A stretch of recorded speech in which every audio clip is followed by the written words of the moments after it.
Mga buhing santos, ang ito paghisgutan karon, kining krisis makapasantos ba sa tao? Mao kini atong pangutana karon tay, ikaw sa imong kaugalingon tay, makapasantos ba kining krisis?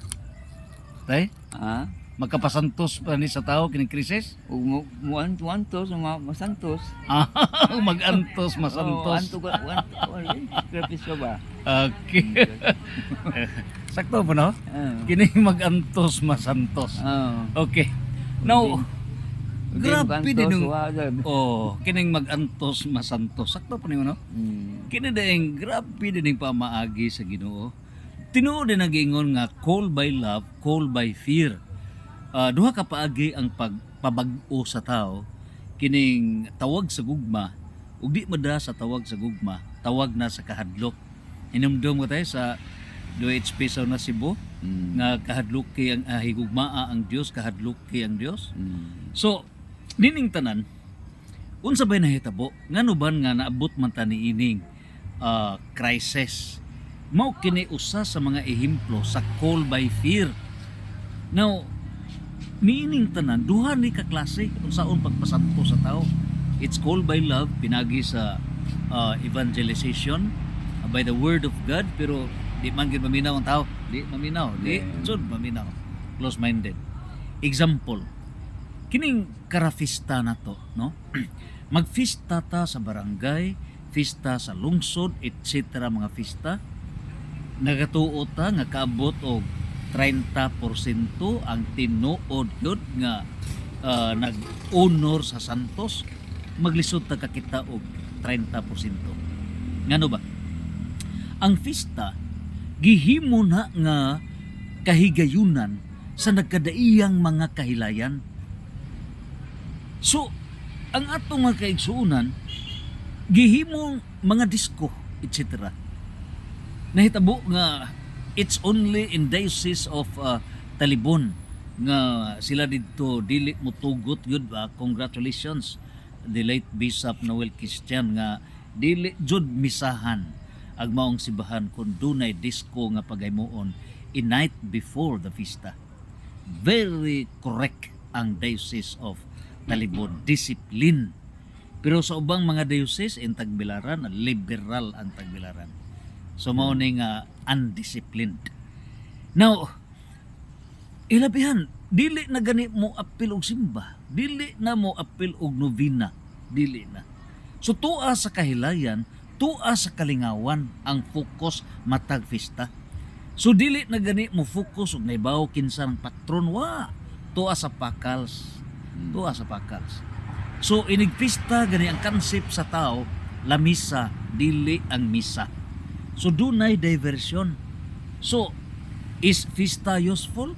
Good only. Mga maayo lang kabot 30%, 70% kahilayan, pahimudsan non, oportunista, mga oportunista.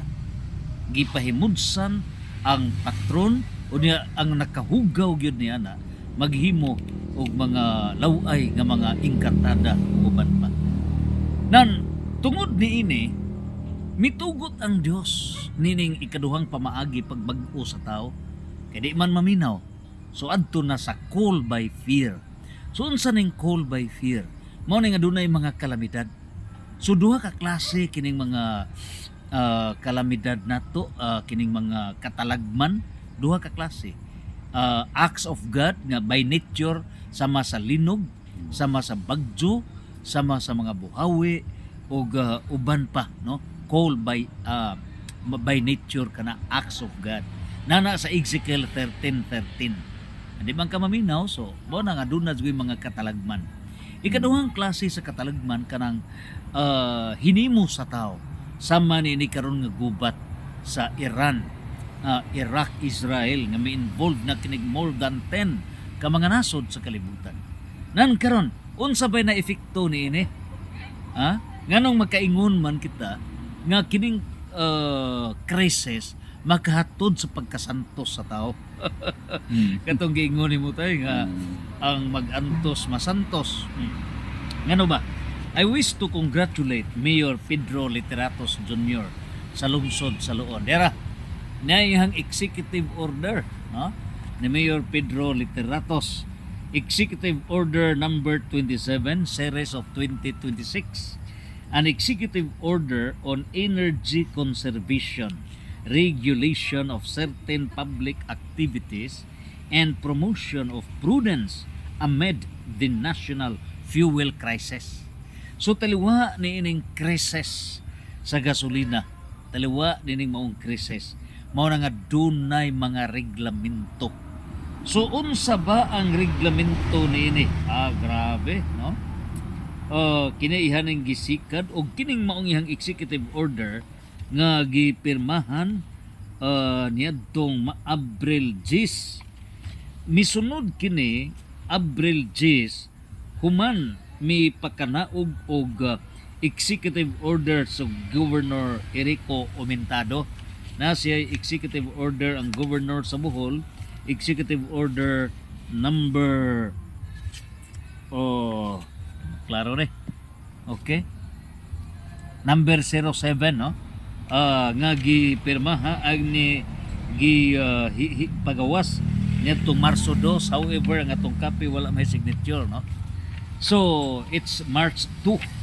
Now, the same ang ilahang tumong para pagtubag niining krisis. So, unsa bay unod niining maong executive order ning lungsod sa Luon ug mao usab kini sa province. Now, nining puntuha pinasikad sa Republic Act number 10121 kon Philippine Disaster Risk Reduction and Management Act of 2010. So unsa ba ang maong unod niini kining maong executive order nga matandog nga makaingon ta nga kining krisis makapasantos? Niya ang section 2, regulated and prohibited activities, asa ka kinsay gipanawagan ni ini ang mo implement ni ini mao ang tanan nga mga barangay sa lungsod sa Luon. 67 barangays. Luon is the biggest town of Bohol in terms of LGUs. 67 barangays.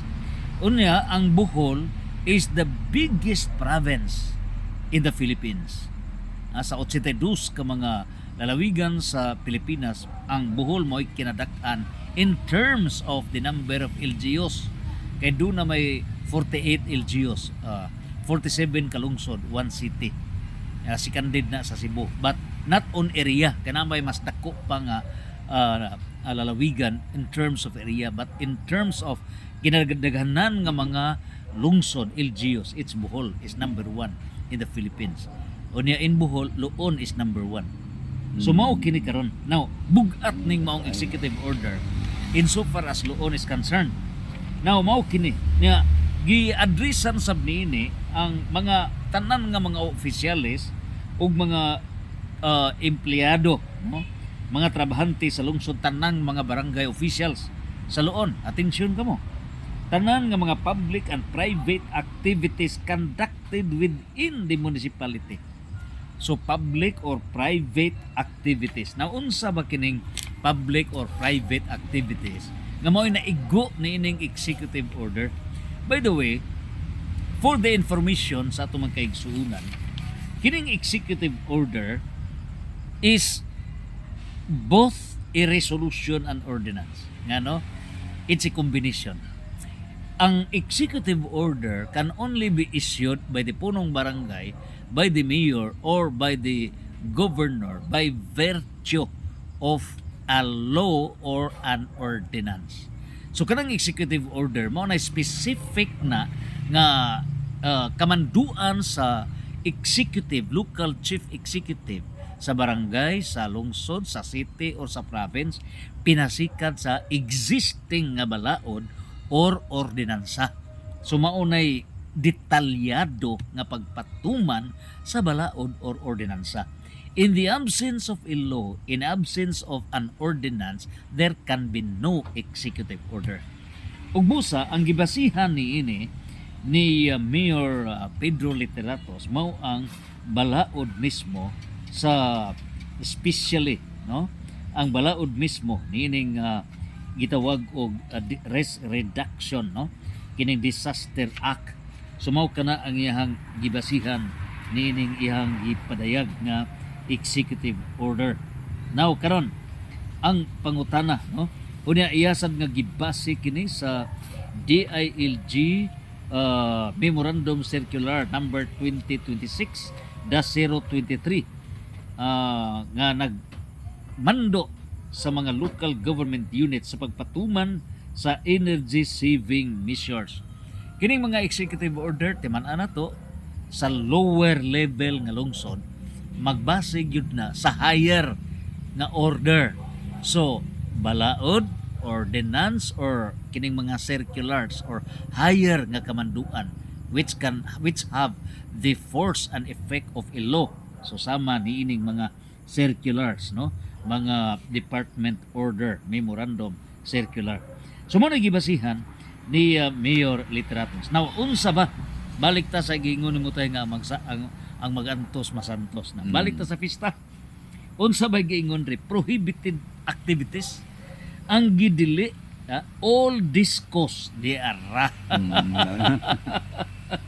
All discos, concerts, agroy, similar entertainment events involving organized public performances are hereby prohibited di ara. Irrespective of size, funding source, or the use of sound systems, lighting, or other equipment. Na ang pangutana karon, unsa bay rationale, unsa bay reason nga gidili man ang mga disco niya kadtong mga disco minded. Why festa kay why disco? Kada bitaw wa kasabot ug unsay festa. Kay ilang pagtuo festa mga luling hayaw. No. Ang tumong sa festa mao ang pagsunod unsay nakapasantos sa santos nga gipahinungdan sa pista. So ang pagsaulog sa pista mao ang pagpamalandong to copy the virtues of the saints. Mao na ang purpose sa pista. So kung ang pista sa mahal nga birhen sa Kasilak, ang mga kalingawan supposedly unta mao ang paghimog kalingawan giunsa sa mahal nga birhen nga na-preserve ang iyang virginity. Supposedly, ang mga kalingawan unta mao ang mga kalingawan para ang mga babae putli sila, virgin sila before sa maminyo, before sa first night after the wedding. Dapat mauna ang klase sa mga kalingawan. Pero ang nahitabo sa mga kalingawan, disco. O diha sa disco, paguman kuhit-kuhit, buntis pagkasunod simana. So gihimo ang festa nga paingon sa dalan sa kasalanan. Di mamukanigar kay ato pa ning mga ato kinsa may wa makasinati ning mga great saints were great sinners, no? Di mo kanigar saks pa nato di kita mismo ini Sumao kining nahitabo ngan karon ang nakalaw ay yung nakahugaw kay sa luon mismo fiesta sa Birhen sa Kasilak, pero ang gidalit Encantada. Imagine ang mga panty tuhog-tuhog ay kagrabe nang hilak ang mga leaders sa simbahan. Mao nang miduol na to. Mingon sa kamong taga munisipyo, bugal-bugal ning inyuha sa fiesta sa Birhen sa Kasilak Encantada. Mga laki nagbistida, nagbikini, etc. Pagkahugaw, pagkalaway. Sumao na to nga atong dito may Sakura Paroko ni Father Ruel, no?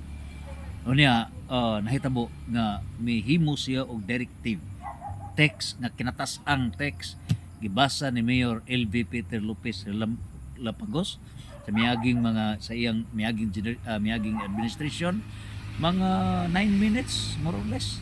Taas o text. Gingna niya nga wa mo'y katungod paghimog kalingawan kung wala pa'y simbahan. Uwang simbahan pagpasantos sa mga tao. Unsay nahitabo man ni Mayor. So gi-deliver sa body. Kay bawo mo tay kinsaray imbutar nga iundang ng dili ipadayon kanang engkantada. Tulo ra may kabuok. Tulo ra. Ako ang principal sa University of Bohol ayo loon nga usa ka protestante. Imagine ha? Oh. Ug ang usa ing-abstain, no? So, unsay reason sa protestant nga kaniing principal si Ma'am Vida, Dr. Vida, mingon siya ako protestante ko, dili mi mo ila sa mahal nga birhen. Pero ngano nga mo supak ko ni ana tungod kay kun ako mao gi-birthdayan, tagaan ko kalingawan nga insulto batok na ho. It's degrading.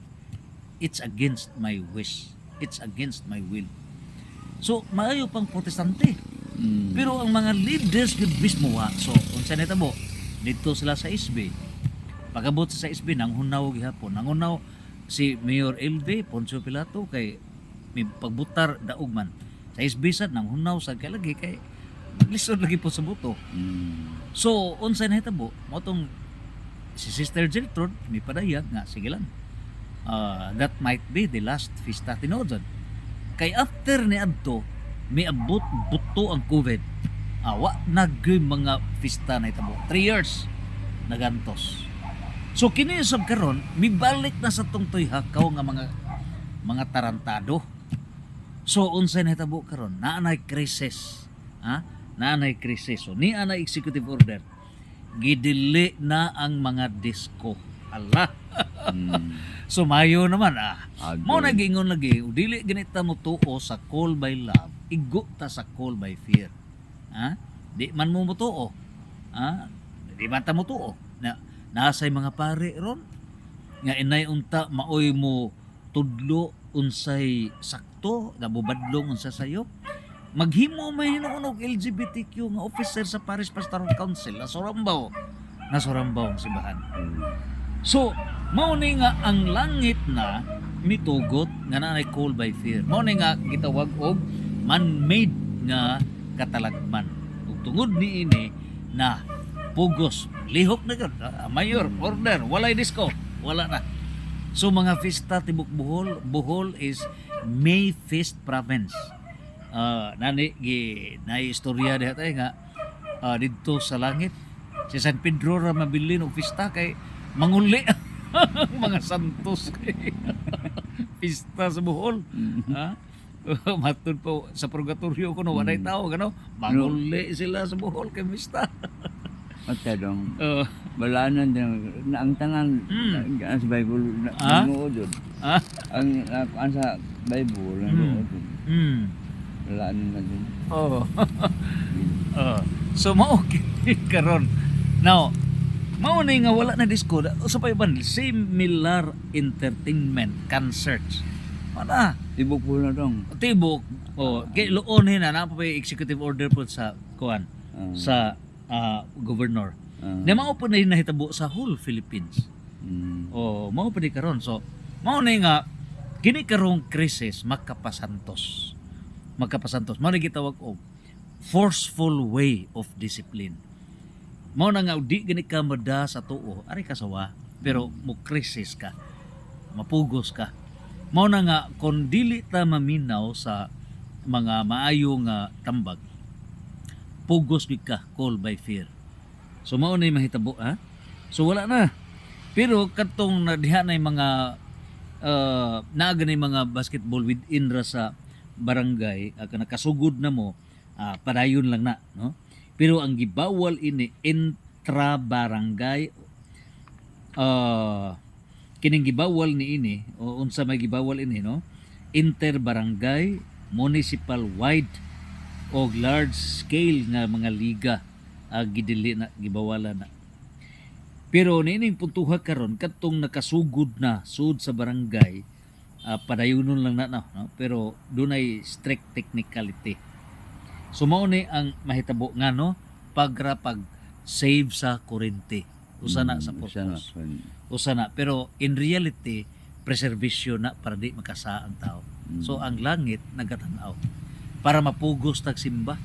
Mapugos tag hunahuna nga naa day mga santos madining atong gi mao ni atong gi tagaan og pagpasidungog nining ato nga fiesta. So alang sa tanan timan-an nato ha, ang fiesta mao sa tibuok Bohol, ang fiesta mao ang pagpahinumdom nganong nasantos kay sa 1 Timoteo 2:4 gusto sa Dios nga kitang sa tanan maluwas. So kung maingon tag maluwas, ang gipasabot ni ana masantos. Salvation is becoming saints. Masantos. So tawag sa Dios nga kitang tanan masantos.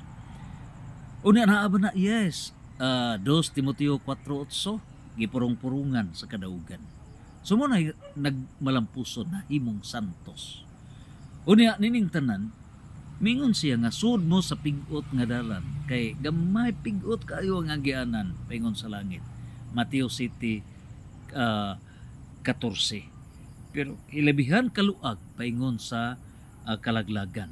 Mateo City 13. So nining tanan mao ni nga 1 Pedro 1:15 ngadto sa 16 gitawag kita para mamahimong balaan. Bisaya na balaan. Kinat sila santos. Gitawag ta para mahimong santos.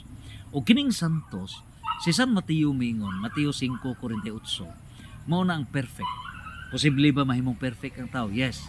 Sa unsang paagi. Ringless ka sa langit. Sa wala pa matay, labi na kana bitaw magkuan bitaw tay kini bitaw mag pinal kini bang kana bang alay gayon mukumpisal ka kung kaya pa or ihilog na karon kining matag sala nato naa man ay silot. So bisan og nahuman ka kumpisal mawa nang imuhang guilt pero ang imong silot sa lawas naa na. Sumaw na nga itnaabi tayo mamatay dugay pa kanang laygayon magantos kana siya silot na sa lawas. Mao na nga bulahan kung gisilutan ang lawas sa wala pa mamatay kay mabayra na gani ang tanang mga sala kini mga sakit nato kini mga problema nato mga silot man na no kini mga kalamidad ug uban pa mga silot nato ni. So nining puntuha after nga kasilutan ta isip bayad sa atong mga sala provided duha requirements nakakumpisal o gihilog ikaduha gisilutan ang atong mga sala. So mahumag silot ni ana then pagkamatay nakabayad na ta ringless sa langit. Pero kung ugaling namatay wa pa mabayri ang atong silot nining kalibutan mao na nga dili sad maimperno kay mga gagmay ramang sala. So mao na nga naay purgatorio sa Bisaya kinat sila man na sa Bisaya niya na gitawag linisanan nga kalayo. So naa sa 1 Corinto chapter 3 verse 13 to 15 ug naa sa Judas chapter 1 verse 21 to 23. Mao na nga kining kalayo ug buhi na ka makalingkawas ka sa kalayo meaning gibayra na ang atong silot didto na sa purgatorio kalag gi purify pa na ngano man kay sa Revelation 21 verse 27 wa may makaadto sa langit kun naapay gamay nga buling so limpyuhan na. So in other words magpasalamat nga naatay mga sufferings ning kalibutan kay kining tanang klase sa mga sufferings kalamidad kini mga sakit mga problema ug uban pa mga silot ni sa atong mga sala. Example ngano ba nga naa may mga nangawkaw trillions of funds. Okay? Kining malita. Ngano ba? Silot na sa mga voters. Kaya mga botante during sa eleksyon mangita mag-uwan-uwan. Mangita mag-uwan-uwan. Na hain man ang highest bidder na 5,000, mangitag kinsay labaw 6,000, 7,000, niabot to 15,000. Left and right. So nangitag uwan-uwan, resulta giuwan sa korupsyon. So mo nang flood control, wa jud makontrol. Wa makontrol. Ngano man kadi man ta pa control. Ingnan ta simbahan ayaw ana pagpilpil sa butbay, wa man ta makontrol. So mao na nga wa pud makontrol ang flood control nga project. Mo nang gianod kay giuwan ta sa uwan-uwan. Mao na nahitabo, mao na silot nato. Mao na silot nato. Mao nagpatagam ka kay gisilutan ka nga botante kay dili ka patuo. Mao na silot nato. So hangtod kita kasilutan mo taggam ta dinhi nang puntuha. Usa na ta magbag-o. So mao ni ha ang call by fear. So kining crisis makapasantos sa tao. Call by fear. Santos, santos, santos, fiat.